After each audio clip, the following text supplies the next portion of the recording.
नमस्कार दोस्तों, स्वागत है आप सभी का मेरे YouTube channel love Kumar blogs पर। आज की इस वीडियो में हम आपको रामायण की कथा सुनाएंगे। हमारी इस कथा के नायक प्रभु श्री रामचंद्र जी हैं और इस कथा में हमारे खलनायक शिव भक्त रावण है। इस कथा का महायोद्धा इतना बलशाली है कि उसने महादेव के निवास स्थान कैलाश पर्वत को भी अपनी भुजाओं में उठा लिया था। वो एक ब्रह्म ज्ञानी तपस्वी योद्धा था जिससे उस समय देवता भी थराया करते थे। और उस महानायक का विनाश करने के लिए तीनों लोकों के स्वामी नारायण को भी श्री राम रूप में धरती पर अवतार लेना पड़ा। और दोस्तों, महादेव को भी हनुमान के रूप में अवतार लेकर श्री राम की मदद करनी पड़ी। तब जाकर उस महानायक का संहार किया गया। अयोध्या के राजा दशरथ के घर में 4 पुत्रों ने जन्म लिया, जिनके नाम राम, लक्ष्मण, भरत और शत्रुघ्न हैं। श्री राम राजा दशरथ के सबसे बड़े एवं प्रिय पुत्र हैं और संक्षेप में कहूं तो नारायण ही श्री राम है, जो कि रावण का संहार करने के लिए धरती पर श्री राम के रूप में अवतार लेकर आ चुके हैं। धीरे धीरे प्रभु श्री राम की कीर्ति चारों दिशाओं में फैल रही थी और तपस्वी तो जानते थे कि श्री राम ही नारायण हैं। और वो इतने प्रसन्न थे कि उन्हें लग रहा था कि उनका धरती पर जीवन जीने का उद्देश्य पूरा हो चुका है और साथ ही राक्षसों के द्वारा उनकी तपस्याओं को जो बार बार भंग किया जाता था, उनका संहार होने वाला है। वह धरती पर जल्द ही धर्म की स्थापना होने वाली है। महर्षि विश्वामित्र अयोध्या आते हैं और राजा दशरथ से प्रार्थना करते हैं कि वह श्री राम और लक्ष्मण को अपने साथ ले जाना चाहते हैं। राक्षस ऋषि मुनियों को हवन कुंड को भंग कर रहे हैं और राजा दशरथ महर्षि विश्वामित्र के साथ राम और लक्ष्मण को भेज देते हैं। श्री रामचंद्र जी महर्षि विश्वामित्र के साथ आते हैं और यहाँ पर ताड़कासुर नामक दैत्य का वध कर देते हैं। शराब के कारण पत्थर में तब्दील हुई देवी अहिल्या को पैरों से पत्थर को छूकर शाप मुक्त कर देते हैं। महर्षि विश्वामित्र अपनी सिद्धियों से प्राप्त अस्त्र और शस्त्रों को श्री रामचंद्र जी को दे देते हैं और वे राम और लक्ष्मण को अपने साथ लेकर सीता के स्वयंवर में जाते हैं। स्वयंवर में मौजूद जब कोई भी योद्धा शिव धनुष को हिला भी नहीं पाता, तब राजा जनक क्रोधित हो जाते हैं और वो स्वयंवर में आए हुए योद्धाओं का अपमान करने लगते हैं। तब श्री रामचंद्र जी अपने हाथों से शिव धनुष को उठाकर तोड़ देते हैं और सीता का वरण करते हैं। श्री रामचंद्र जी अब युवा अवस्था में आ चुके हैं और अयोध्या के अंदर श्री रामचंद्र जी के राज्याभिषेक की तैयारियां चल रही हैं, लेकिन नियति को अभी अपना कार्य करना है। माता कैकेयी राजा दशरथ को भूतकाल में दिए गए अपने दोनों वरदानों के बारे में स्मरण दिलाती है और कहती है कि अब समय आ चुका है कि वह आपसे 2 वरदान मांगना चाहती है। और राजा दशरथ कैकेयी से कहते हैं कि वह अपने वरदान मांग सकती है। तब माता कैकेयी श्री रामचंद्र जी के लिए 14 वन का वनवास और भरत के लिए राज्याभिषेक की मांग करती है। रघुकुल की आन वे अपने पिता के वचनों का मान रखने के लिए श्री रामचंद्र जी 14 वर्ष का वनवास स्वीकार कर लेते हैं और उनके साथ सीता और छोटे भाई लक्ष्मण जी भी वनवास के लिए चल पड़ते हैं। पुत्र वियोग में राजा दशरथ की मृत्यु हो जाती है और मृत्यु से पहले राजा दशरथ को स्मरण होता है कि उन्हें श्राप मिला था कि उनकी मृत्यु पुत्र वियोग में ही होगी। और भरत जी जो कि अपने ननिहाल में रह रहे हैं, उन्हें पता चलता कि उनके पिता की मृत्यु हो चुकी है और उनके बड़े भाई और छोटे भाई और उनकी भाभी वनवास के लिए जा चुके हैं। तब वे बहुत ही निराश होते हैं और वे अपने गुरुजनों, अपने दरबारियों और अपने परिवार वालों को साथ लेकर प्रभु श्री राम जी को मनाने के लिए जंगलों में चल पड़ते हैं। श्री रामचंद्र जी भरत को समझाते हैं यदि वे तुम्हारे साथ महल में लौट जाएंगे तो रघुकुल की कीर्ति कलंकित हो जाएगी। और वो भरत के साथ चलने से मना कर देते हैं। तब भरत वहां पर प्रतिज्ञा करता है कि जब तक श्री रामचंद्र जी अयोध्या नहीं आते तब तक वह प्रभु श्री राम की चरण पादुकाओं को राजगद्दी पर रखकर राज्य को चलाएगा और वह कभी भी राजगद्दी पर नहीं बैठेगा। श्री रामचंद्र जी उस स्थान को छोड़ देते हैं और आगे की तरफ चलते हुए पंचवटी नामक स्थान पर जाकर अपनी झोपड़ी बना लेते हैं।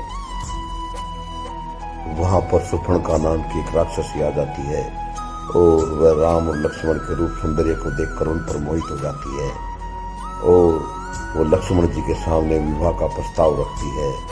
लेकिन लक्ष्मण जी क्रोधित हो जाते हैं और गुस्से में आकर सुपर्णखा का नाक काट देते हैं। सुपर्णखा रोते हुए खर और दूषण के पास जाती है और उन्हें सारी बातें बता देती है। तब खर और दूषण श्री रामचंद्र जी से युद्ध करने के लिए आ जाते हैं, लेकिन श्री रामचंद्र जी सेना सहित ही खर और दूषण का संहार कर देते हैं। तब सुपर्णखा रोते हुए लंका नगरी में जाती है और वहां पर अपने भाई रावण को सारी बातें बताती है। तब अपनी बहन के अपमान का बदला लेने के लिए हमारी रामायण कथा का महानायक रावण सन्यासी का वेश धारण करता है और वह पंचवटी में आ जाता है और वहां पर सीता हरण की कोशिश करता है। लेकिन लक्ष्मण जी ने कुटिया के चारों तरफ लक्ष्मण रेखा खींची हुई थी और साथ ही माता सीता से कहा था कि वह किसी भी सूरत में इस लक्ष्मण रेखा को पार ना करे। लेकिन सीता जी भिक्षा देने के लिए उस लक्ष्मण रेखा को पार कर देती हैं और रावण सीता का हरण करके लंका की तरफ ले चल पड़ता है। पक्षीराज जटायु माता सीता को रावण से बचाने के लिए कोशिश करता है, लेकिन रावण जटायु को घायल कर देता है। उधर प्रभु श्री राम जो कि स्वर्णमृग की तलाश के लिए गए हुए थे, उन्हें आभास होता है कि स्वर्णमृग नहीं था, यह कोई छल था और वह जल्दी ही लक्ष्मण को साथ लेकर कुटिया की तरफ चलते हैं। लेकिन वहां पर उन्हें माता सीता नहीं पाती, तब वे माता सीता की तलाश के लिए निकल पड़ते हैं और रास्ते में उन्हें पक्षीराज जटायु घायल अवस्था में मिलता है और वह बताता है कि माता सीता का हरण करके एक राक्षस दक्षिण दिशा की तरफ लेकर गया है। माता सीता की खोज करते हुए श्री रामचंद्र जी और लक्ष्मण जी ऋष्यमुख पर्वत के समीप पहुंच जाते हैं और ऋष्यमुख पर्वत जहां पर वानरराज सुग्रीव अपने साथियों के सहित रहते हैं, जिन्हें उनके भाई वानरराज बाली के द्वारा राज्य हड़प कर निकाल दिया गया है और वानरराज सुग्रीव की पत्नी को भी बंधक बनाया हुआ है, वे वहां पर रहते हैं। राम और लक्ष्मण को ऋष्यमुख पर्वत की तरफ आते हुए देखकर वानरराज सुग्रीव को चिंता होती है और वो हनुमान जी से कहते हैं कि हनुमान जी पता लगाओ कि ये दो मनुष्य हमारी तरफ क्यों आ रहे हैं। दोस्तों, यही वह ऐतिहासिक क्षण है जिस समय इस ब्रह्मांड की दो शक्तियां नारायण और महादेव का मिलन होने वाला है, जिनका जन्म ही दशानन का अंत करने के लिए हुआ है। पवन पुत्र बजरंगबली भेष बदल करके श्री राम जी के पास आते हैं और श्री रामचंद्र जी बजरंगबली को माता सीता के बारे में बताते हैं। हनुमान जी श्री रामचंद्र जी को लक्ष्मण जी को लेकर सुग्रीव के पास जाते हैं और वानरराज सुग्रीव श्री रामचंद्र जी की तरफ मित्रता का हाथ फैलाते हुए कहते हैं कि वो माता सीता का पता लगाने के लिए हर संभव प्रयास करेंगे। तब श्री रामचंद्र जी भी वानरराज सुग्रीव को वचन देते हुए कहते हैं कि वो बाली को मारकर सुग्रीव को किष्किंधा नगर के राजगद्दी पर बिठाएंगे। वानरराज सुग्रीव श्री रामचंद्र जी को बताते हैं कि बाली को वरदान है, जो भी इनके आमने सामने आकर लड़ेगा उसकी शक्तियां आधी हो जाएंगी। तब श्री रामचंद्र जी सुग्रीव को विश्वास दिलाते हुए एक ही बाण से 7 पेड़ों को बींध देते हैं। श्री रामचंद्र जी से आश्वासन पाकर वानरराज सुग्रीव बाली को जाकर ललकारते हैं और श्री रामचंद्र जी अपने बाण से बाली का अंत कर देते हैं और वानरराज सुग्रीव को किष्किंधा का राजा बना देते हैं। माता सीता का पता लगाने के लिए सुग्रीव जी चारों दिशाओं में एक एक दल को भेज देता है और श्री हनुमान जी के नेतृत्व में एक दल माता सीता का पता लगाने के लिए दक्षिण दिशा की तरफ जाता है। माता सीता का पता लगाते हुए हनुमान जी और उनके साथ गए हुए दल के सभी सदस्य समुद्र के पास पहुंच जाते हैं। तब जामवंत जी हनुमान जी को उनकी शक्तियों का स्मरण दिलाते हैं और उन्हें बताते हैं कि कैसे उन्होंने सूर्य देव को निगल लिया था। ऐसा कोई भी कार्य नहीं है जो हनुमान जी के लिए असंभव हो और अपनी शक्तियों का स्मरण करके श्री बजरंगबली जी एकदम से श्री राम की जय का नारा लगाते हुए हवा में उछल पड़ते हैं और हनुमान जी उड़ते हुए समुद्र की तरफ जाने लगते हैं और 100 योजन के समुद्र को लांघ करके लंका की तरफ पहुंच जाते हैं। माता सीता की खोज करते हुए हनुमान जी अशोक वाटिका में पहुंच जाते हैं और वहां पर जब उन्हें माता दिखाई देती है तो वो प्रभु श्री रामचंद्र जी के द्वारा दी हुई अंगूठी माता सीता को दिखाते हैं और माता सीता को आश्वासन देते हैं कि जल्दी श्री रामचंद्र जी उन्हें यहाँ से छुटाकर अपने साथ ले जाएंगे। और बजरंगबली अशोक वाटिका को उजाड़ना शुरू कर देते हैं और वहां पर रावण के पुत्र अक्षय कुमार का भी वध कर देते हैं।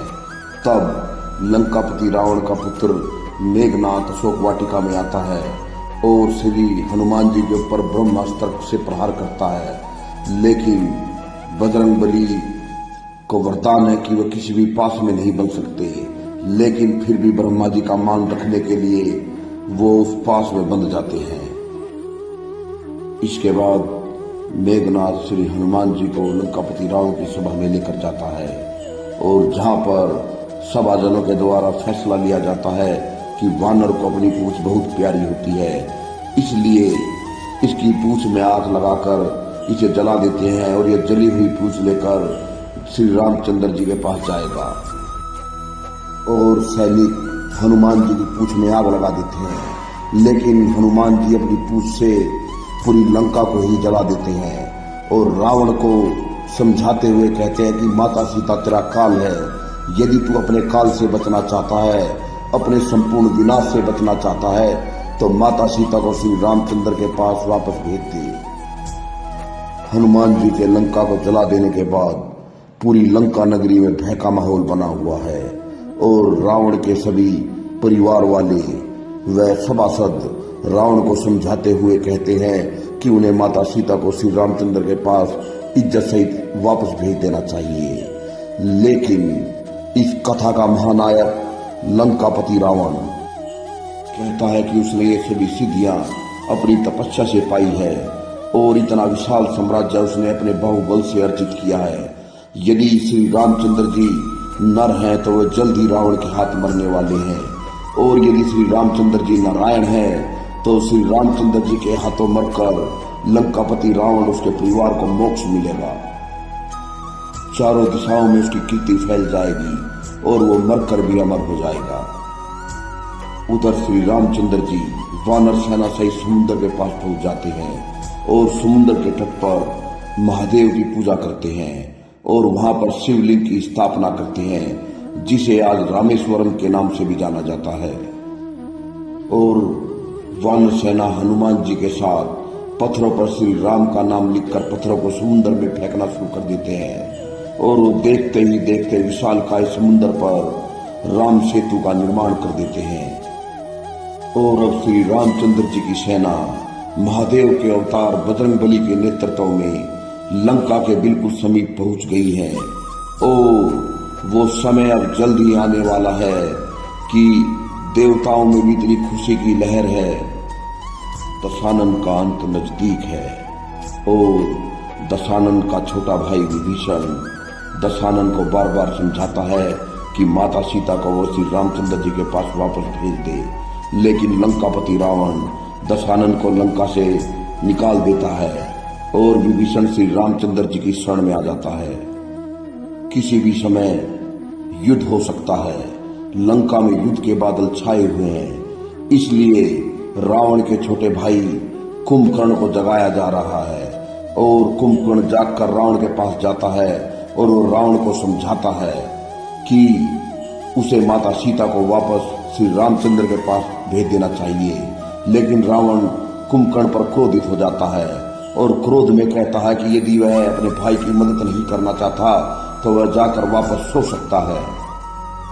तब कुंभकर्ण रावण को ब्रह्मा जी का वरदान स्मरण दिलाते हुए कहता है कि भाई याद करो, ब्रह्मा जी ने हमें पहले ही बताया था कि हमारा वध करने के लिए नारायण इस धरती पर आएंगे और राम ही नारायण है। लेकिन वह संकट की इस घड़ी में अपने भाई को अकेला नहीं छोड़ेगा।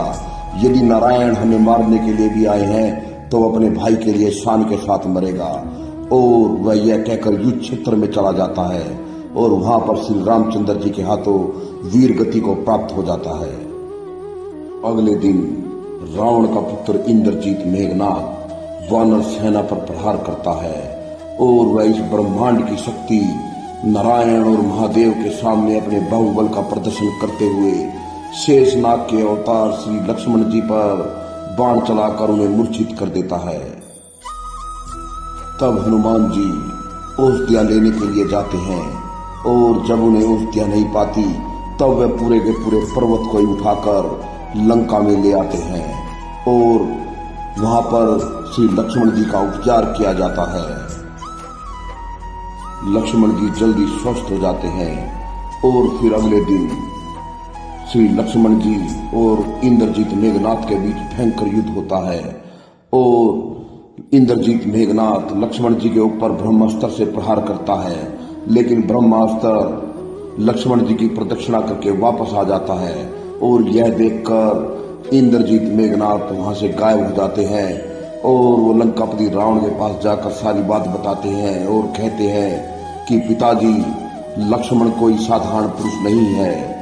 आज ऐसा लगता है कि मानो सारे देवता, महादेव और नारायण हमसे मिलकर लड़ने के लिए आए हैं। और इसके बाद वह वापस युद्ध क्षेत्र में आ जाता है और जहां पर अपने शौर्य का प्रदर्शन करते हुए वीर गति को प्राप्त होता है। इस महायुद्ध को चलते हुए 17 दिन हो चुके हैं। आज लंकापति रावण अपनी सेना का नेतृत्व करते हुए श्री रामचंद्र जी के साथ युद्ध करने के लिए आते हैं। लेकिन लक्ष्मण जी रावण जी को ललकारते हैं और रावण लक्ष्मण की ललकार को अनसुना करते हुए राम से युद्ध करने के लिए आह्वान करता है। त्रिभुवन के स्वामी नारायण और लंकापति रावण के बीच भयंकर युद्ध चल रहा है। दोनों तरफ से भयंकर अस्त्र शस्त्र चलाए जा रहे हैं। तब विभीषण जी श्री रामचंद्र जी के पास आते हैं और बताते हैं कि हे प्रभु, इस दुष्ट के पेट में बाण मारिए और पेट में बाण लगने के बाद ही इसकी मृत्यु होगी। तब विभीषण जी के बताने के बाद श्री रामचंद्र जी लंकापति रावण के पेट पर बाण से प्रहार करते हैं और जैसे ही लंकापति रावण के पेट पर बाण लगता है वो एकदम से धड़ाम से नीचे गिरता है और आसमान से पुष्पों की वर्षा होने लगती है। घायल होकर रावण युद्ध क्षेत्र में पड़ा हुआ अपनी मृत्यु की प्रतीक्षा कर रहा है। तब श्री रामचंद्र जी लक्ष्मण जी से कहते हैं कि लक्ष्मण, जाओ इस महात्मा, इस तपस्वी योद्धा के पास जाकर इससे ज्ञान ग्रहण करो। श्री रामचंद्र जी के कहने पर लक्ष्मण जी रावण के पास जाते हैं और रावण के सिर के समीप खड़े हो जाते हैं। लेकिन लक्ष्मण जी के बार बार कहने पर भी रावण लक्ष्मण से बात नहीं करता और वापस श्री रामचंद्र जी के पास आ जाते हैं और आकर सारी बात बताते हैं। तब श्री रामचंद्र जी लक्ष्मण से कहते हैं, यदि तुम्हें किसी आदमी से ज्ञान लेना है तो तुम्हें उसके चरणों में जाना होगा। और तब लक्ष्मण जी लंकापति रावण के चरणों के समीप जाते हैं और लंकापति रावण लक्ष्मण जी को धर्म का ज्ञान देते हैं। दोस्तों, उसके बाद श्री रामचंद्र जी माता सीता को साथ लेकर अयोध्या नगरी में पहुंचते हैं, जहां पर अयोध्या नगरी को दीपक जलाकर सजाया जाता है और तभी से दिवाली का जो त्योहार है वो श्री रामचंद्र जी के अयोध्या वापस आने की खुशी में मनाया जा रहा है। हमारी इस वीडियो को देखने वाले सभी दर्शकों का मैं लव कुमार व्लॉग्स के परिवार की तरफ से धन्यवाद करता हूं और साथ ही मैं आप सभी को दीपावली के इस पावन पर्व की शुभकामनाएं देता हूं और प्रभु श्री रामचंद्र जी से, नारायण से मैं दुआ करता हूं कि आप सभी लोगों के जीवन में खुशियां बनी रहें और आप एक अच्छे स्वास्थ्य के साथ, एक अच्छे विकास के साथ अपने जीवन को जीकर